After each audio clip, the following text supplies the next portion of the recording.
मेरे अजीज दोस्तों और बुजुर्गों, आप देखते हैं कि कल हमने और आपने देखा कि कैसे रेलवे के एनटीपीसी के इम्तिहान के सिलसिले में प्रयागराज में, उत्तर प्रदेश में, भारत के कोने कोने में नौजवानों को मारा और पीटा गया, जो सिर्फ रेलवेज की 35,000 पोस्ट के लिए 1.25 लाख लोगों ने इस इम्तिहान की तैयारी कर रहे थे।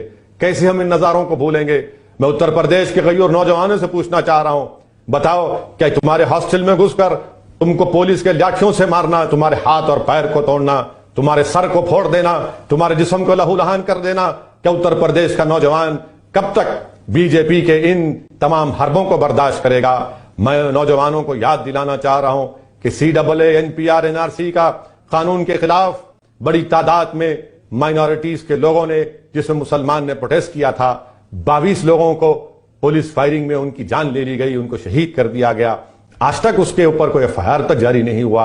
मगर आज आप देख रहे हैं कि कल जो खामोश थे, आज आप देख रहे हैं कि कैसे इस रेलवे के NTPC के एग्जाम में नौजवानों को मारा और पीटा जा रहा है। मेरी पार्टी उसका कंडेम करती है, उसका मजम्मत करती है। मैं आपको यह भी बताना चाहूंगा कि आज आप जब मजलिस मुस्लिम समाज, अल्पसंख्यक समाज, दलित समाज और पिछड़ा समाज के इंसाफ की बात करती है तो सबके पेट में दर्द शुरू हो जाता है। हम पूछना चाहते हैं भारत के होम मिनिस्टर जनाब अमित शाह से, आप अपने इन इलेक्शन मुहिम का आगाज कैराना से करते हैं, क्यों नहीं आपने लखीमपुर खीरी से किया।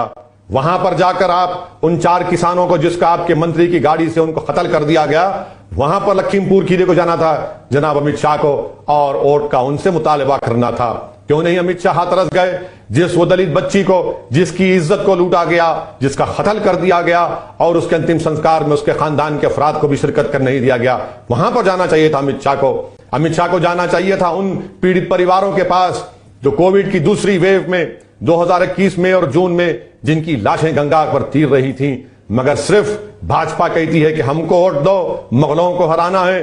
सपा कहती है कि हमको वोट दो, बीजेपी को हराना है। मेरी आपसे अपील है मुजफ्फरनगर सदर की जनता से कि आप मजलिस का साथ दीजिए।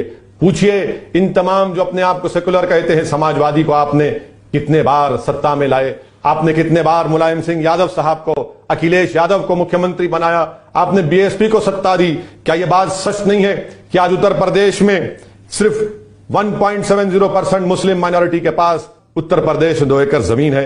क्या यह बात सच नहीं है कि पर कैपिटा एक्सपेंडिचर, जो माहाना खर्चा होता है एक मुस्लिम घर में, वो सिर्फ 752 रुपीज है और पूरे भारत में एक घर में जो खर्चा होता है गरीबों का 988 रुपये। कौन जिम्मेदार है इसका? इसका जिम्मेदार मजलिस है। आज सबसे ज्यादा गरीब अगर उत्तर प्रदेश में पॉवर्टी रेशियो है तो सबसे ज्यादा सोशल ग्रुप में पॉवर्टी रेशियो अगर है तो मुस्लिम समाज का है।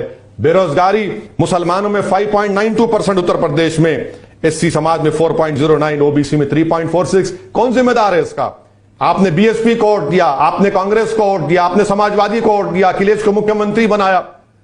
सबका साथ, सबका विकास, सबका विश्वास की बात करने वाली बीजेपी बताइए इसका क्या है? और उत्तर प्रदेश के गवर्नमेंट एम्प्लॉयमेंट में डेटा बताता है कि सिर्फ 5% मुसलमान हैं।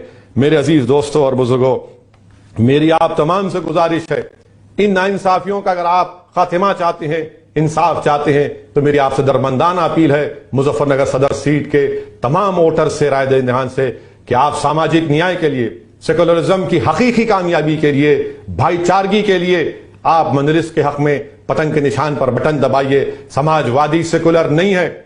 देखा अखिलेश मुख्यमंत्री थे तो मुजफ्फरनगर का कांड हुआ, 50,000 से ज्यादा लोग अपने घरों से बेघर हो गए जो आज भी नहीं लौट पाए। ऐसे कई महिलाओं की इज्जत लूटी गई जिनको अब तक इंसाफ नहीं मिला।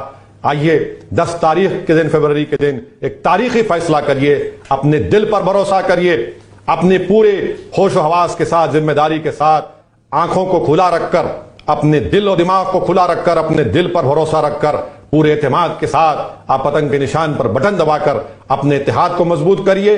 यह हिस्सेदारी की लड़ाई में एक तारीखी कामयाबी मंजिल को आप रकम कराएंगे, ताकि आने वाली नस्लें याद रखें कि एक लोग उठे थे, एक दीवाने उठे थे, जिन्होंने उत्तर प्रदेश के मजलूम अवाम को इंसाफ दिलाने के लिए सब कुछ अपना दांव पे लगा दिया। और कामयाब करिए मंजलिस को। शुक्रिया। और इस भागीदारी परिवर्तन मोर्चा को कामयाब करके बाबू सिंह कुशवाहा साहब को मुख्यमंत्री बनाइए और 3 डिप्टी CM रहेंगे, जिसमें एक मुसलमान समाज के और दूसरे समाज कि ओबीसी समाज के लोग होंगे। यही सही मानों में सोशल जस्टिस की, सामाजिक न्याय की कामयाबी होगी। पतंग निशान पर बटन दबाइए, अपने इत्तेहाद को कामयाब करिए। शुक्रिया।